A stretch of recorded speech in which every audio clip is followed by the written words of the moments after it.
I mean, Eli would tell you I have a huge forehead or a neck, and that's kind of his go-to joke. He uses the same joke for 5 years now. Claire, it gets old. I mean, he's got to get some new material.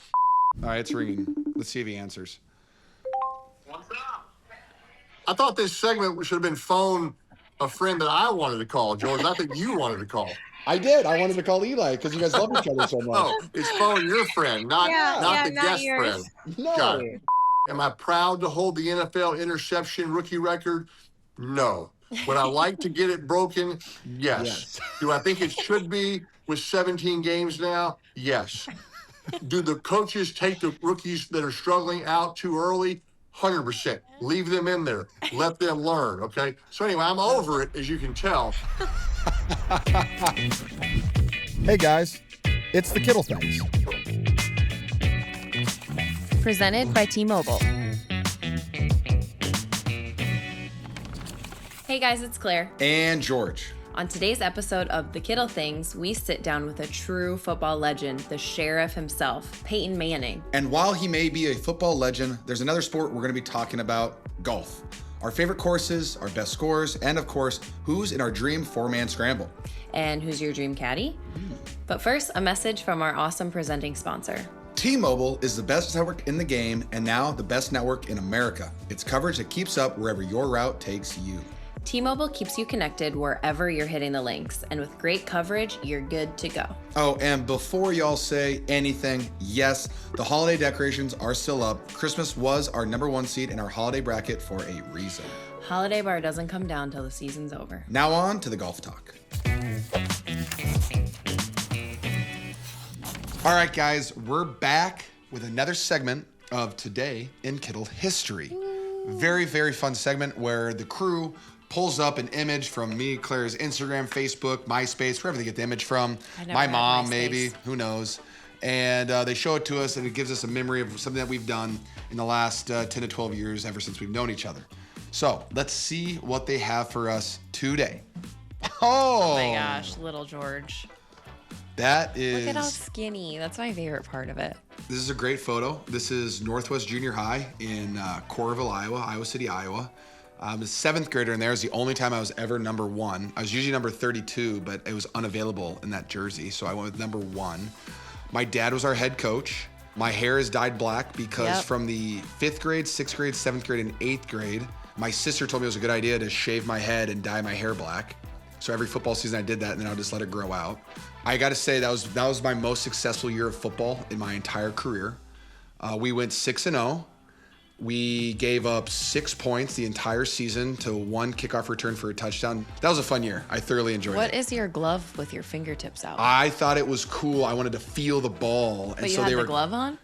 Well, I don't know why I only have 1 glove on, but my gloves were there's no fingertips on them, so I could grip the ball with my fingertips. Oh, yeah. Not a smart idea. The other gloves were way better, but I thought they looked cool. So cool. Yep, they were great. The pads are huge. That's my favorite part. Pads are massive. I did not wear a visor. I wasn't one of those guys. Loose. I was a string bean. I was so tiny. Now you're perfect. Thank you. I don't know. Why do I remember all of those things? I don't know. It's bizarre, but I love listening to it. Hey, my first game that season, I think I had 6 sacks. It was pretty fun. I lined up at defensive end, and I just ran the corner every time. Oh, my gosh. We have just an all-timer for a guest for you guys today. I'll read off some of his accolades, but first I just want to say this guy commands a room. He's got a voice. Everybody hears it, can tell stories for days. He's not just a 2-time Super Bowl champion. He's not a 2021 Hall of Fame inductee. He's not a 14-time Pro Bowl selection. He didn't have the most touchdowns in the history of the NFL in 2013 with 55 touchdowns, the same year I had him as my fantasy football quarterback and won my league. He's also the sheriff, the Omaha guy himself, Mr. Peyton Manning. Woo! Woo! Wow. Tell you what, next time I'm having a tough day, I'm going to call you, George, but just repeat that intro. I will hype you up any day you need me, Peyton. Any He's day. pretty good at that. Thank you. I cut a good promo once in a while. And just making people happier. I do that pretty well. Hey, well, welcome to the show, Peyton. Thanks for joining us. Hey, thanks for having me. I'm honored to be here. Oh, my goodness. Well, I think the first time we really met each other, was that on when you did your Peyton Places and we did our our tight in end San thing? Francisco? Probably that was the most time that we spent together. I saw you at a Pro Bowl. Obviously, you were on the enemy side. I was. Playing for Eli. One day we'll get you over to the good side, the AFC. But yeah, obviously, doing the Peyton's Places, we were kind of honoring tight ends, and obviously you started National Tight End Day, and you and Claire were nice enough to kind of have me out to San Francisco. We were riding the trolley, through the city and yelling at people for respecting National Tight End Day. So no, it's been fun. It's fun for me, George. Obviously, now that I'm out of the game, to still stay in touch and get to know the current players, and for Eli and I to coach the Pro Bowl and to spend time with you, either playing golf or at that Peyton's Places. It's a lot of fun for former players to stay connected to the current game. Oh, dude, it really is. It's always fun to have you and Eli around. Like, well, one, you guys are both incredibly great football players, but you're just such great personalities, and you're pretty down to earth. Like, you don't have huge egos. Eli might say that you have one, you might say that he has one, but like, you guys are pretty down to earth and you get along with everybody, which I really love. I mean, Eli would tell you I have a huge something, a forehead or a neck, and that's kind of his go-to joke. He uses the same joke for 5 years now. Claire, it gets old. I mean, he's got to get some new material at some point. But no, it's fun, working with Eli. We worked together. George, you were our guest on the Monday Night Show a couple years ago. So it's fun to be able to be on y'all's show tonight. I remember when you guys filmed that in San Francisco on the trolley, and you were just going through San Francisco, and people were doing double takes like, is that Peyton Manning and George Kittle on a trolley? Yelling? What are they yelling? What are they doing? It was hilarious. I got tagged in some pretty funny videos on Instagram. It was like George Kittle and Peyton Manning are just on a trolley in San Francisco. Yeah. Someone threw a T-shirt at me. What could they possibly be doing? Wasn't me. Claire, correct me if I'm wrong. I feel like George yells often, right? I mean, not screaming. Like, yelling means like you're mad at somebody. He just speaks loudly in a joyous tone, right? That's a normal Monday, right? Yeah, she gets mad at me. I'll be on the phone talking, and she'll be like, "Will you just quiet down a little bit? I can hear your voice on the other side of the house." Yeah, we're even talking to. Yeah, sorry. That just kind of happens. So another time that we really got to work closely together was on your Omaha Productions Netflix show. Receivers, which was its second season. You did quarterback season 1, you did receivers season 2, and then another season of quarterbacks. I'm very big into the production side. Like, I find it really fascinating. Like, I like being behind the scenes on commercials and stuff like that. Like, I like seeing all the things that go into it. Why'd you pick Claire is really what I want to know. Correct. And then just kind of what got you into doing all the production stuff, because I just find it so fascinating. Well, obviously, to take the viewers behind the ropes of what it really takes to be an NFL quarterback or a tight end or a wide receiver, I've always wanted to do that. And, it's hard to go there, right? Because you don't want to be a distraction to the player. Certainly in a team sport, you don't want to be a distraction to the team. But we felt like we could do it in a way to highlight just how hard it is to be an NFL tight end, to be a, all-pro tight end at that, and what it takes on the field, off the field, but also to do it in a way that's not a distraction to you and your work and your craft, to your family, and to your teammates. And so, it's more fun when you have a player like yourself, George, that is, not only, outstanding at his craft, but also has a personality that, doesn't mind talking, doesn't mind telling the camera exactly kind of what's going on at that time, at that month of the season. And so it was so well received because people haven't had that access before because it just wasn't allowed. And, to give you one story, when we first tried to do it, Patrick Mahomes, I reached out to him when we were doing the first season of quarterback, and he said, would you have done this when you were a player? And the answer is probably no, because I wouldn't have necessarily trusted sort of who was in charge, that they were going to kind of, do it the right way and not do it just to try to, make the team look bad or make a player look bad to maybe help viewership. I mean, look, I'm a defender of the game. I'm a defender of NFL players, certainly a defender of quarterbacks. And so to do that and to do quarterbacks and then receivers, it was an honor to be a part of it. And I'm like you, George. I enjoyed the creation of it, seeing all the work that goes into making a show. And then when it comes out on Netflix and we had the premiere out in L.A., that was a very cool moment. Yeah, it's awesome. I mean, it took Claire to convince me to do it because that was kind of my thought process. I was like, is it going to be a distraction? Am I going to look back and be like, oh, why'd I do this? I was like, listen, Peyton wouldn't ask you to do this if it was going to be not good for you. And I was like, you trust him. And we watched quarterbacks and we loved it. And it was so well perceived and so well filmed. And it wasn't invasive to the families. It wasn't invasive to the team. And then you talked to some of the guys and you were just like, how was your experience? And everybody loved it. They were so happy that they had done it and now have all of those memories on camera. And that's exactly what I said to him. I'm like, this opportunity may not present itself again to you, and we don't have children yet, so maybe one day, we can show this is what our game day looked like, or this is how we celebrated in the suite when your dad scored a touchdown, stuff like that. So it's just fun to have those memories on film, and that's just not something everybody can say. So yeah, we're really happy that we did it, but it was outside of our realm and our comfort zone at the time.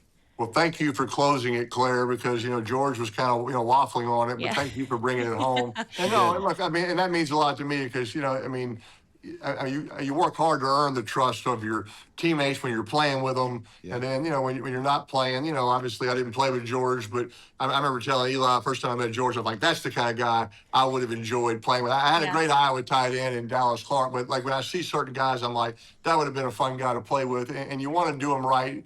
And that moment where y'all are praying before the game with your dad, George, it's one thing if you're telling people 20 years from now, there was this cool moment before, like y'all were in Philly, maybe, is that right? Yeah. There's a cool moment in Philly where my dad, had this really cool talk, and it's a great story to tell them. It's a better story when you go, actually, have the video of it right here, right? And whether it's, your kids, your grandkids, your neighbor, and so I applaud y'all for doing it because there is a risk and kind of a leap of faith when you take it, but I'm glad y'all were pleased and we were certainly happy on our side for sure. I just enjoy the video guys too because they have good stories, they're good vibes. Yeah, I just hilarious. Thoroughly enjoy it. Well, thanks for picking him as a tight end for absolutely no brainer. And then so staying on like the NFL topic, you guys have your ManningCast every single Monday, and so you guys have to pretty much stay in tune with what's going around the NFL all season, which is pretty cool, I think. Yeah, awesome. It's super cool. We always turn it on instead of the other broadcast. Yeah, I either watch the ManningCast or I'm watching WWE on Monday Night Raw. Those are the two things I'm watching. Or both at the same time. Or both at the same time. Do you have a favorite moment of the NFL season so far, or do you like just an overview of what you've seen that has really piqued your interest? Ooh, great. It's been an interesting season, as they all are, because you just can't predict what's going on. Eli likes to point out that whatever I predict's going to happen, the opposite usually happens. And so it's fun for Eli and I to watch the game, to have the guest on, George, either the celebrities that are serious fans of that particular team. We had a recent 49er game. We had Michael Che, who hosts Weekend Update with Colin Jost.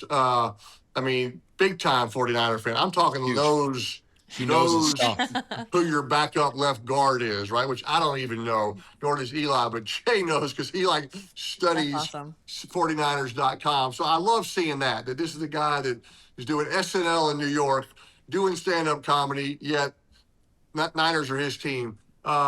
We've obviously had you on, Christian on, but having Fred Warner on this year was very cool because we had a late 2-minute drive, and Fred was we just said, Fred, tell me what that middle linebacker's thinking. And he's going, well, he's getting the call, but, they're going quick. Sometimes he has to call his own defense to be sure they're lined up. You don't want to burn the time. Just taking, once again, the viewer behind the ropes from a defensive perspective. Eli and I can't do that. We can kind of say what we think the defense is doing.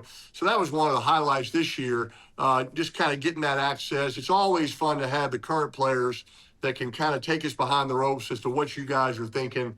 It's been a fun year so far, for sure. Who was one of your favorite guests that just surprised you and you're like, wow, this was, or even just this year, who was somebody you're just like, oh, that was really fun? Yeah, if you'd asked me prior to this year, I just said, look, we had, President Obama on, Bears fan, Condoleezza Rice, Broncos fan, crazy. Snoop Dogg, Steelers fan. That's crazy. This year we had President Bush, who was a Cowboys fan. Yeah. And that's awesome. And like I said, it's I think the one thing about football we all can agree on, I named all 4 of those names. Hey, 4 different backgrounds, but we could check all those at the door and just watch a football game together. and, kind of get along. And maybe you don't agree on whether you should go for a 4th and 1 or punt, but we can agree to watch the game together. So, we kind of think of it as a bit of a unifier. And I just like the fact, and I guess I'm still fascinated at times, Claire and George, of all of the people in this country that are diehard football fans, right? I mean, two U.S. presidents that are on there, they're talking about the Cowboys and the Bears. Condoleezza Rice can break down a cover 2 zone blitz defense as well as Brock Purdy can. And Snoop Dogg, right, has coached youth football for years out in California, knows the game, has grown the game. And, look, the guests are on via Zoom. I mean, is there a little more smoke coming out of Snoop's Zoom than Condoleezza's? Yes, there is. But we all love football, and we all can agree. And so anyway, that's probably still the best part about it. For sure. The guests that love football. And Eli and I love talking to people who love football as much as we do. And that's been the best part about it. I think Snoop said he had a big humidifier in his office. Yeah, that's right. That's what it was. Yeah, of course. That's right. I forgot. He's great. He did say that. That's right. Oh my gosh. Do you guys have like a favorite Monday night game you've called this year that was just exciting? Yeah. 'Cause sometimes you get a dud, which is not very fun. I mean, look, it kind of goes both ways. You're always pulling for a close game, but if you don't have a close game, you love having the guest on to talk, why they like football. And we had Luke Combs on this year. Love country music. I mean, he's been on the Panthers. He's been with them from the get-go, right? And he's dying when they're not winning. He's happy when they're winning. That game was actually against y'all. It was the 49ers game. So, I love, kind of seeing that. Look, we're always going to have the guest on because that's kind of that's what we've been instructed to do, to make it an alternate broadcast, right? If it's just Eli and I talking, that's what Joe and Troy are doing, right? And they're excellent at it. So our sort of mandate is to do something different. And so we always want to have the guest on and try to bring them to the game if the game's good. If the game's not good, as you know, George, nobody cares about if a team's playing cover 2 and it's 38-10, right? Yeah. It's not relevant, right? But if it's tight, asking Luke Combs, hey, what he thinks at this point, or hey, Luke, let me tell you what the Panthers are doing. They're dropping 8 guys into coverage because they want that quarterback to hold the ball, have nobody to throw to. So it's like you're kind of having a conversation as if you were at a bar, if you were on the couch. That's what Eli and I are trying to do. Yeah. I think it comes across great. I mean, I thoroughly enjoy watching it, especially when you and Eli just start chirping each other. Yeah, it's hilarious. It's like everybody's living room at home with the brothers. It's so great. Yeah, it's like I said, he's just got to get some new material, and I feel like it's one-sided at times. I mean, it's like he can do it to me, but if I pick on him, you're being mean to your little brother. I'm like, he's 40, he's 45. Like he's not little anymore. I think he's even taller than me at this point. I think I'm shrinking. I mean, if he's 45, he could probably go out and play for the Colts, right? Yeah, clearly, evidently. So this is a really fun thing. This is called Phone a Friend. And I always like to surprise people. So, all right, it's ringing. Let's see if he answers. Okay, here he is. What's up? What are y'all doing? Hey, bro, what you doing, man? It's your brother. Believe me, I see that face every Monday. Why are you talking to him? Well, he was available. You were busy. Is he told any good stories? He told a couple. He says that you need new material when you make fun of him. The forehead jokes are getting old? That's what he said, yeah. I don't think they are. I thoroughly enjoy them when you say them. Thank you, George. Thank you for that. I knew I had your support. You see, that's the problem, George. You give him that support, and now he feels like he's got 2 more years. Fueled it. Fueled the fire. Eli is my NFC coach. He's my Pro Bowl coach. So, I have to have his back. That's right. That's right. This guy wins. I made you a lot of money. Here we go. I made you a lot of money about winning those games. Those 3 games. Think about that. I thought this segment should have been phone a friend that I wanted to call, George. I think you wanted to call. I did. I wanted to call Eli because you guys love each other so much. Oh, it's phone your friend, not not yours. Friend. No. It's a surprise for you. It's a surprise. Got it. Surprise. I don't get to talk to my brother that often. He normally just leaves me voice memos only. He never calls me anymore. That's his way of communicating. I left him 4 voice memos on the Dolphins and the Pittsburgh Steelers offense today. I didn't stutter one time. I didn't say I didn't say very clear cut, very clear worded voice memos, right, bro? I haven't listened to it yet, but I'll be sure to listen. He's to out. it He's right away. busy. He's doing You're something. incredible. All right, that's all we had for you. Thank you, Eli. Thank you. Later, bro. See ya. Is there a point in your career playing football, or maybe even early on in doing all the production things that you do, that you had a rookie mistake that was like, now you look back on it and you can laugh and kind of talk about it and use it as a learning point? Yeah, I mean, certainly, Claire, in football, people ask me, if you could go back and talk to yourself as a rookie, what would you tell yourself? And of course, easy after the fact, but I felt like it's a fine line. I felt like rookies, you should respect the NFL because it is harder than coming from Tennessee, coming from Iowa. It simply is harder. Yeah. It's professional. These people do it for a living, but there's that fine line between not maybe giving it too much respect where you start doing things differently and not playing the way you're capable of playing. I feel like I did that a lot as a rookie, that I just said, oh my gosh, these guys, they're so much faster and they're so much bigger, and I have to throw it so much harder. My footwork has to be so much faster. And I watched film. I'm like, that doesn't even look like me out there. And 28 interceptions later, the work was done as a rookie quarterback. So I figured some things out and played better the next year. And maybe I don't play better and figure things out if I don't go through those struggles. And so I think that's kind of I think sometimes those rookie mistakes are a good thing because you figure it out, right? When you don't struggle early, I'm not sure you figure as many things out. So.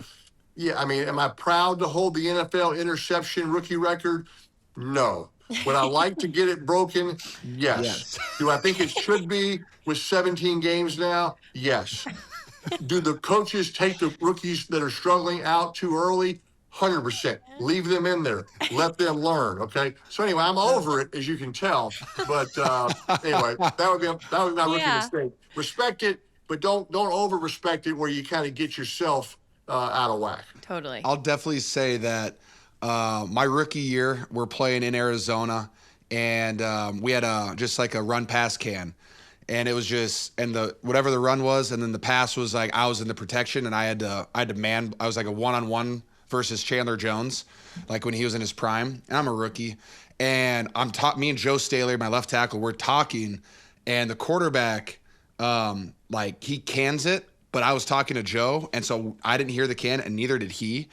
And so he says hike, and I step down for the run, and Chandler Jones just comes off, runs right behind me, and he snaps Brian Hoyer in half, like just folded him.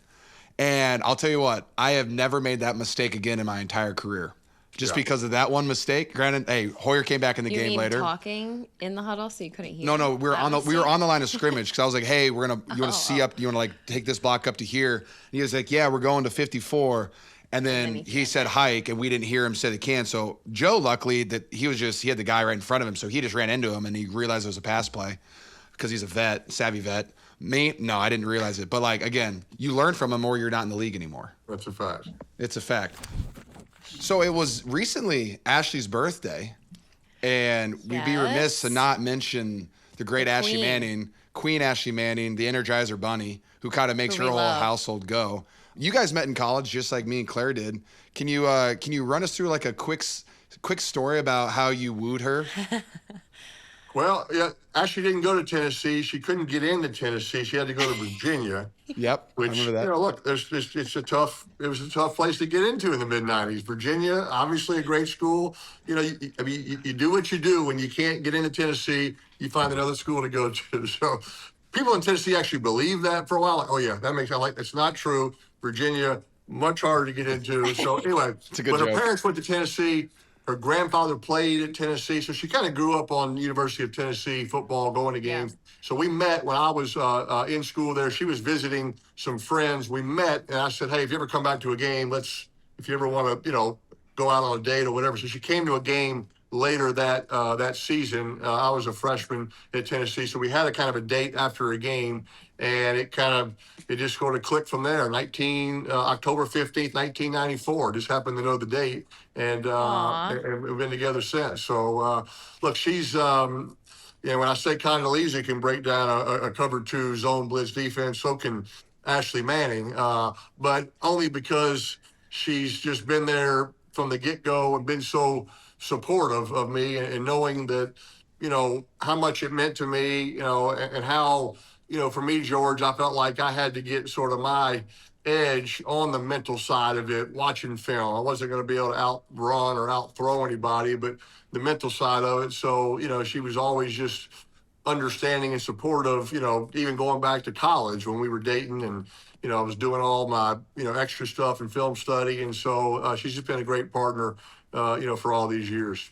Fantastic mom, too, some would say. Yeah. No doubt about it. She's That's just the light of the room. She's absolute so fun. best. No doubt about it. She might know how to break down a cover two defense, but the way that she knows her way around Augusta I was just going to say that. One of the wildest experiences I've ever been on. She's you awesome. guys were incredibly kind. You invited me and Claire to come down to Augusta with you for the Masters. That was a bucket list item That for was. sure. And the way that we did it because of y'all was top notch. I'm like, I don't think we can go back without the Mannings. Well, we had a great group, Joe. We had Kirk Cousins. Yeah. We had his Whitworth. wife, Julie Wright. We got Kirk loosened up as well. We had We good did. weather, and and we all love golf. So that was a good hang for sure. Oh, it was a fantastic time. Let's talk about some golf. It's something that Claire's just getting into. I just became a member at my first club this past year, Yeah. the Golf Club of Tennessee, which I'm pretty excited about. Love You that place. Which it's- Luke Combs is a member there too. So you Yes. gotta, when you're in Nashville again, you all gotta go golf there. So we'll start off with just with the basics. When did you first get into golf, and were you good when you first started? I really didn't play as much growing up. I never committed to play a golf season, if you will, or junior golf. Always kind of playing, football and basketball and baseball. And so I played golf some with my dad. He'd kind of bring us out to play. And then college, George, if you like to play, sets up pretty good in the off season to go play with your buddies. And, I always thought it was good way to hang out. And then in the NFL, if you like to play, because of the off season rules and restrictions, they're probably even, different now. But when I was playing, during a certain, time of the year from April, you're only allowed to be in the building from 8 to 12 o'clock. And so we'd go and lift weights and work out and throw. And then from 12 o'clock on, we'd say, hey, let's get 8 guys. Let's go play golf. I thought it was good bonding. I felt like there was good camaraderie there. I felt like maybe, Claire, we won a game somewhere in an April 15th golf match just due to hanging out and competing. And maybe that helps us get a little closer, and maybe that helps you win a game in overtime in November. And so that's what I told myself. So I like that part of it. Then you get to playing pretty good in July. Then you put them up for hopefully 7 months until the end of January. So that was my golf schedule. I kept saying, George, once I stop playing football, I'll get really good. That has not been true. I've been disappointed. I'm able to play year round. I don't play year round. Obviously you get, different things going on and work and, other commitments or whatnot. You don't play year round, but I haven't gotten any better. But I like the camaraderie of it. I like playing with my friends. I like playing with my dad and my brothers. It's just a good way, hopefully, to put your phone down and to spend 4 hours, kind of hanging out with some people that you enjoy being around. That's a great segue to our next question for you. If you were if you had to take a little golf trip with your boys, who would you invite for this golf trip? Let's say you're going to Bandon Dunes. Ooh. Have not been there. Great bucket list trip as well. I'm going in March. I got a group of 12 going. I'm pretty excited that's good. about it. That's perfect. If I had, if you got one round or something, I'm taking, my dad and my 2 brothers to play because. What about your buddies? How about let's just go with some friends or teammates? Yeah, I had a great teammate I played with in Indianapolis and in Denver, Brandon Stokely, slot receiver. Taking him for sure. Just a fun, high energy, loves to compete, all those years I played with the Colts, George, if I missed a putt in our match the day before, the whole building would know it the next morning, and he was that kind of guy. So I've taken him, let's see, Jeff Saturday, my old center, likes to play. Jeff and I, we ride in the cart together because we're comfortable in close proximity to each other. Naturally, quarterback center exchange. And then one more, let's see here. Good options there. Dallas Clark, maybe. Dwight Freeney's gotten serious at golf, maybe to let a defensive player. So I feel like I probably played more golf with my old Colts teammates. I'm probably taking some of those guys. That's fantastic. Well, I golfed with Dwight up at the American Century Championship in Lake Tahoe. Yeah. I was with him and Larry in the first round.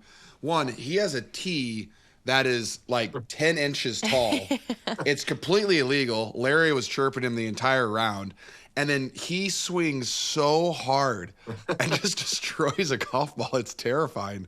But he's an awesome dude. I thoroughly enjoyed. I mean, Dwight didn't play at all when he was playing with the Colts. He got serious about it in, kind of after football. And, that's what golf does. Like I said, there are different ways to get into it. Once you get hooked, it's hard to stop playing. So it is. I think it'll always be a part of my life. And Ashley plays some. Our kids play some. It's just a good way to spend time with people, I think. That reminds me. I actually met your wife and your kids before I met you. Oh, yeah. Cabo. Cabo at the Twin Golf Course.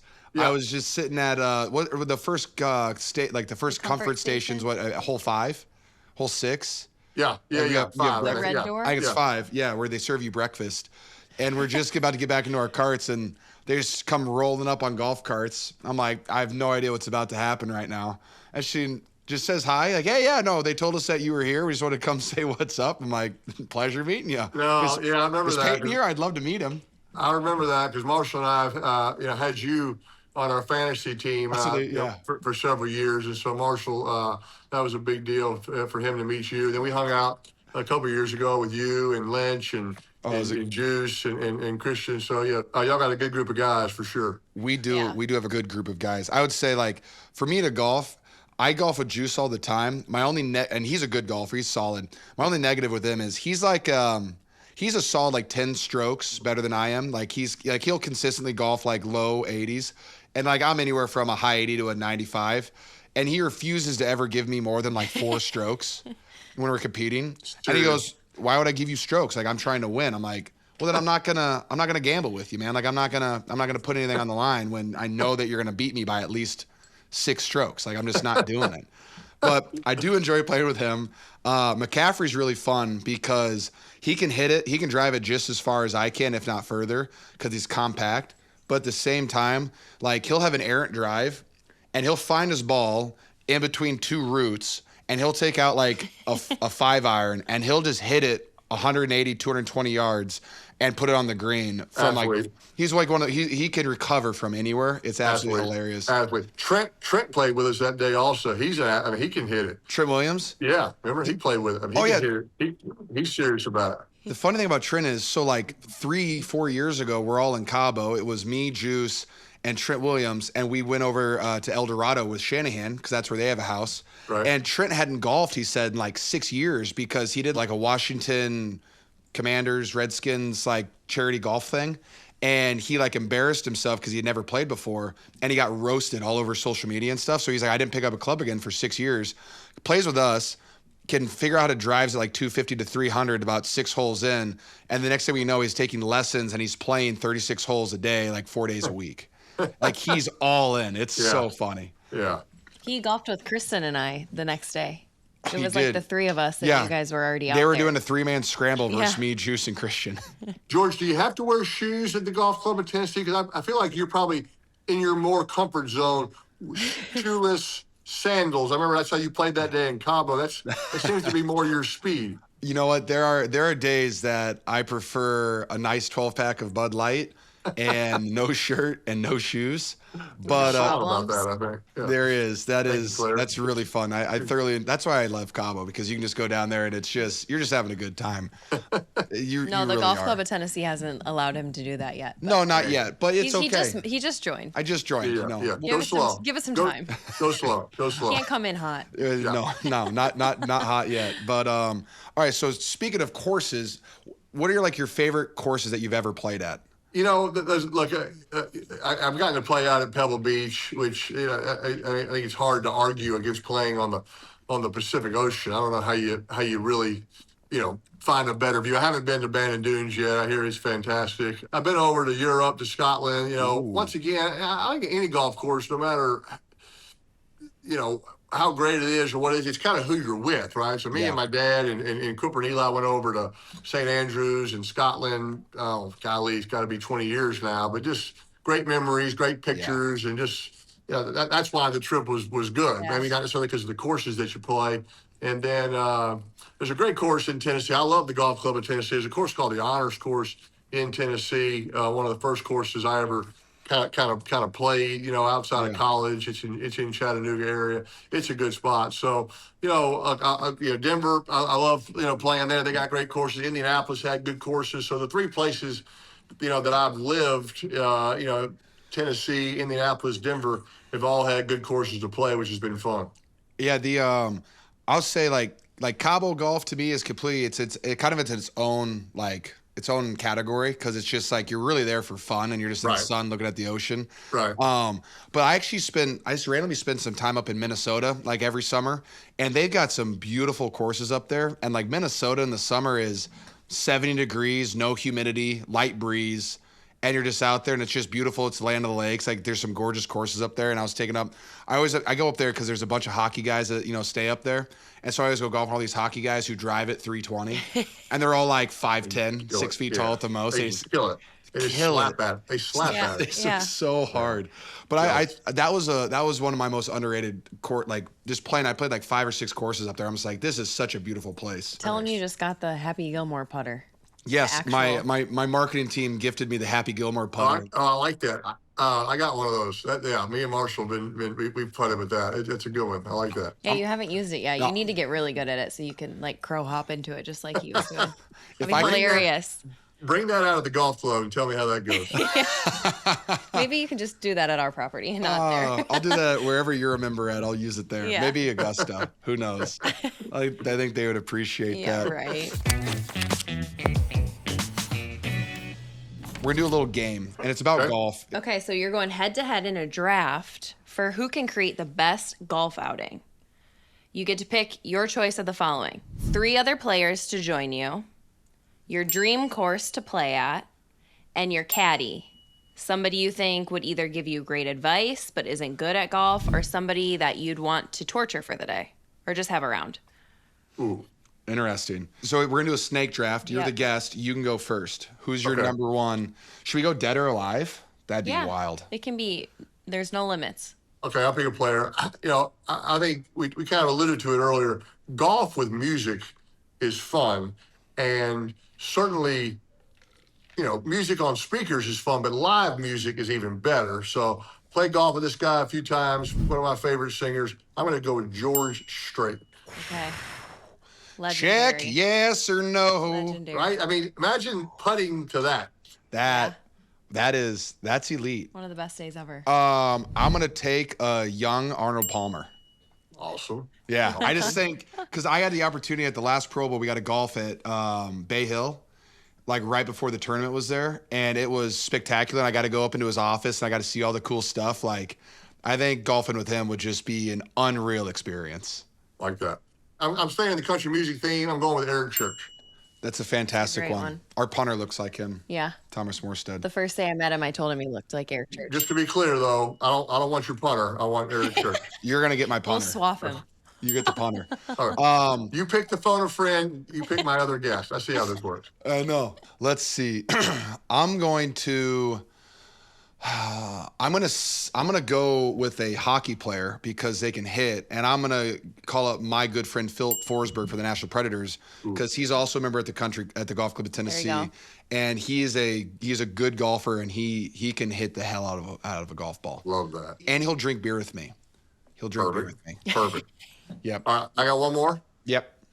I like. I'm just staying in that theme. I'm going with because he loves golf too. Good player, really likes it. I'm going Darius Rucker. That's a great pick. I know he's solid. Your group is fun. Your group is fun. Thank you. It could also pass as a concert. It could. So I like that. Feel good about it. My third pick is going to be Noah Khan, the artist, because I've golfed with him before. Fantastic time. very funny, and he's also a pretty solid golfer. So I'm gonna go with Noah. He's a vibes guy for sure, and we had a lot of fun driving the same cart all day. Love it. Yeah, He's a golf club of Tennessee. yeah, guy. we were supposed to play 18 holes and forgot my phone in the car, and we played 32 holes that day. Love it. It's fantastic. Love it. Okay, then you start with your dream course to play at. Bop over the Peyton. Ooh. I've always this is a random one, but I went to a wedding in Ireland several years ago. Alex Mack, the old center for the Falcons and Niners, and they got married at the Adair Manor. Yeah. And there's a golf course there that is Ryder Cup is going to be there soon. Oh yeah. Okay.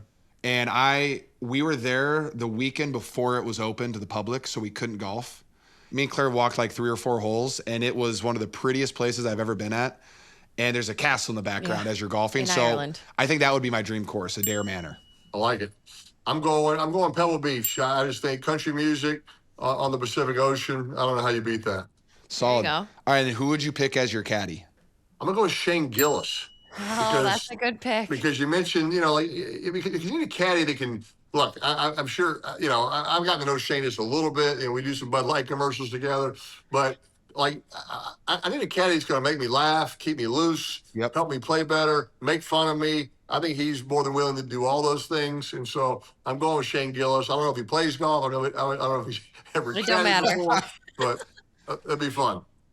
He'd love that. All right, I'm gonna go for my caddy. I like the music, so I'm gonna go with Luke Combs. Oh, Okay. I'm gonna go with Luke good, too. because he's also a great time on the course, and I think he would bring the vibes up very high, and I think he would be good in the putting green, which you he get is. a carrier bag for caddy. What do you expect Luke to be doing work-wise? Like raking traps. What are your expectations there? Singing and handing me Bud Light. He's your guy. I think he can handle that. He can belt. High school beer never broke my heart. Never did. Well, I gotta say, I think I'll probably go with Peyton's group. Thank The you, Claire. music, yeah, the Thank you, music. Claire. That was even fair. And Thank some you. laughs from Shane Gillis. Shane and is the a- ocean, I'm in. Shane was a hell of a pickup by you. That's Thank a great pick. That was Thank a you. genius pick. Shane's he'll be, I don't know if he'll be better or worse than Happy Gilmore's caddy without a shoe and using a cracker as the ball spotter. I'm just worried about your chemistry. You got Arnold Palmer. You got a hockey player. Yeah. You got, I don't know. I feel like our group's going to get along. We're going to have a lot more laughs. I'm saying that right now. Peyton, I'm a host, man. I know how to get the vibes True. going. This is true. And if This is Arnold true. Palmer, it's young Arnie, and he's drinking Arnold Palmer's while I'm drinking some Bud Lattes, God bless America. and Phil's They got won't his even make it. The Phil's whole got way. his thick mustache. Yeah, you know what? They No, won't make it. We're gonna do the game where every drink is a stroke, and so then I think I'd win that game. I like that. You played in Indianapolis for so long, so you got some Midwest in you. Me and Claire are both from Iowa. Do you have like any favorite memories of just playing in the Midwest and like the Midwest culture and how different it is from other places you've been? Yeah, look, I felt like getting drafted by Indianapolis. I was happy to go play there. I hadn't spent a lot of time there. Grew up in New Orleans, school in Tennessee, but kind of that term Hoosier hospitality that you hear, that's a real thing. People crazy. were very welcoming to me, to my family, to Ashley, as we, got drafted there in 1998 and played there until 2014. And I think they're like that with everybody. I think Indianapolis is one of the best places to have sporting events. They've had a Super Bowl, Final Four could be there every single year. You got, certainly, swimming events, and you got Caitlin Clark and the Fever now, your fellow Iowa Hawkeyes. So got it on. He's that, repping I mean, her. basically, they're just, hey, you're from out of town. That's great. Come on into Indy, and we'll show you a good time and be great hosts. And that's how they are to for events. That's how they are to Colts players that aren't from there. And I have a great relationship with the Colts and a lot of my friends there, and still very involved with the Children's Hospital there. So I was I was happy that they drafted me, and it worked out even better than I thought it would work out. For sure. Let's just say just for like a scenario, let's say you and Ash are taking me and Claire on a double date, out in Indianapolis. Can you run us through what that night would look like where you would take us and what we would do? I mean, we're going to St. Elmo's Steakhouse. There's no doubt about it, right? I mean, that's where Beautiful. That's where I used to get my mail, in season, like, Sunday night, win, lose, no matter what, at St. Elmo.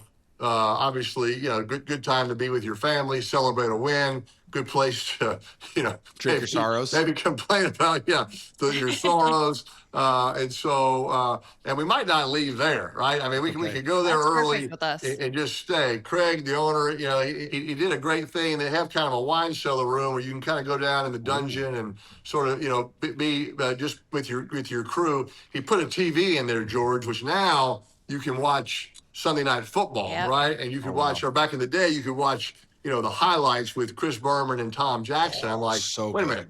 We have shrimp cocktail, Bud Light, and highlights.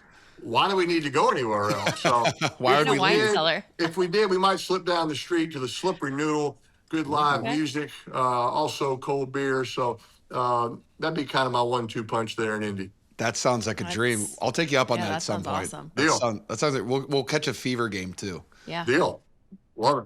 That's absolutely fantastic. You were a phenomenal Thank guest. you for joining us. It was so good to see you again. Thank y'all for having me. Tell Ashley hi, and we miss her too. Will do. Thank y'all. Okay, so we are going to play my favorite segment on the Kittle Things, Game Ball. And we are going to read off some superlatives, and whoever we think it resonates more with is going to take the game ball for that. So let's see what they got for us. Who is the better putter under pressure? No, You're good. Me. You're good. You've never putt under pressure before. Not under pressure, but No. I can step in and putt She it. can putt, but no, I'm taking myself on that.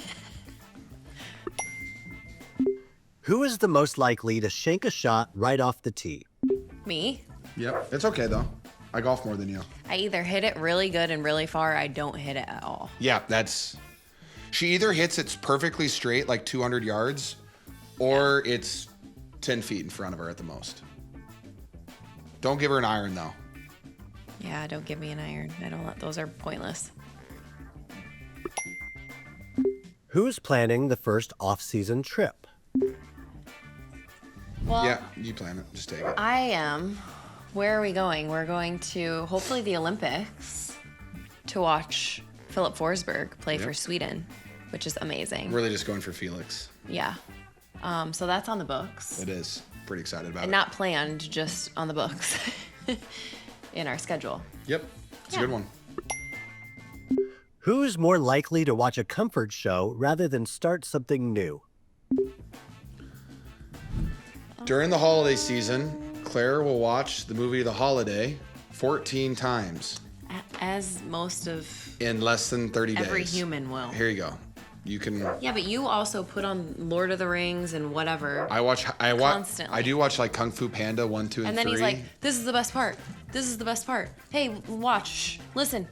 well, if you were After we've watched it 37 times. if you were watching and weren't on your phone, then I wouldn't have to point it out to you Because I've seen it 37 times. on your phone. So it's okay, sweet. So that's both of us. I don't know. Both of us like comfort shows. We need to get 2 of these footballs next time.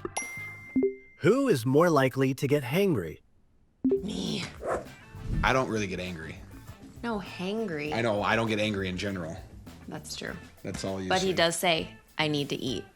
Like 17 times before we can make a move on something. I need to eat. Claire, I need to eat. Claire, I need. I know. I need to eat right now. I'm so hungry. Who's a bigger fan of soup season? Oh, me. She Love loves a soup. Love a soup. Love a chicken noodle. Love a potato, cheesy potato soup. Love chili. Keep any going. type of chili. I love chili. Chili's not soup, but like Yeah, it's in a close bowl. Same season. Those are my favorites. What else do you like? What do you dunk your Broccoli cheddar soup. bread? French onion. French onion soup. That is my favorite to get at There restaurants. it is. Who said I love you first? I did. I think you did. Yeah. I did. Because it was completely out of the blue and random. Totally random. Made no sense. And I just said, well, I love you, so. Yeah. And he was like, Me? Me? What? Yeah, that was you. Well, does it count? you were shortly after, but Well, yeah, but does it count that my dad told you that I loved you on the phone before that? that's true too. He did. He did. It was actually funny. One of our first like real legit dates. We were watching the 49ers versus the Ravens in the Super Bowl in my dorm room. And Claire's like, I want sushi. Super Bowl Sunday. I was angry. And it's like, I don't know, it's like 8:30 p.m. in February in Iowa, so it's like negative 20 degrees outside. We don't own a car, but we have mopeds. And so we hop on my moped. She gets on the back. We drive down. I mean, it's only like a 5-minute drive, 10-minute drive. Yeah. Go to a sushi spot. We're the only ones in there. They have a TV though. So we're watching the Super Bowl's on. But we're like the only couple in there eating sushi. And then I think was when we got back to the dorms, Yeah. my dad called me because he was that guy at a Super Bowl party. Yeah. And they were drinking and he said, let me talk to He her. goes, Claire's there, let me talk to her. Let me talk to her. And George was like, I was like, oh no. I was like, my dad wants to say hi. And then he basically just spilled George's guts to me on the phone and was like, you know he loves you, right? And all these things. And I'm like, oh, okay. Then she left my room immediately after that. And I didn't tell him anything that he said. Nope, she left. I didn't see her again until tomorrow. But then it led into a conversation. Then it did. So shout out, Bruce. Good job, Bruce. Thanks for tuning in to another episode of The Kittle Things. Presented by T-Mobile.